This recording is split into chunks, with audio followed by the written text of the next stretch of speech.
nabadgelyo korkooda ha ahaato kuwa arrimahooda u tala saaranaya Allah subxaanahu wa tacaala waliba kalsooni ku qaba inuusan dayacaynin marnaba.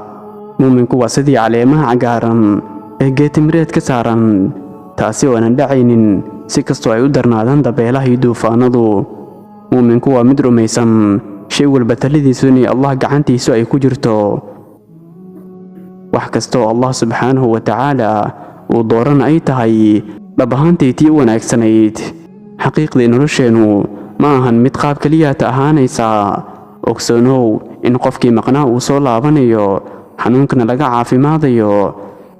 shay walba oo kugu adkaada haddii aad Allah u kaalmo weydiisatid wuu fududaanayaa, culayska gadaashiisana waxaa ahaaday fudayd.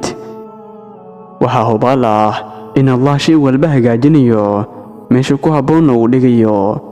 walaal xaqiiqdii Allah ina diici maaye, si xasilooni ku jirta ugu soco jidka noloshaada, kana tag hadallada dadka yaysan ku joojin. keliyaata wanaaji camalkaaga oo hagaaji niyadaada, tala saara rabbigaaga, kaalmaysa samirka iyo salaada, oo dadaal ilaa uu ka iftiimayo waaga noloshaada. waxaan soo gaarnay gebgabadii muuqaalka. haddii aad ka heshay muuqaalkana like saar si ina gaarsii saaxiibadaada.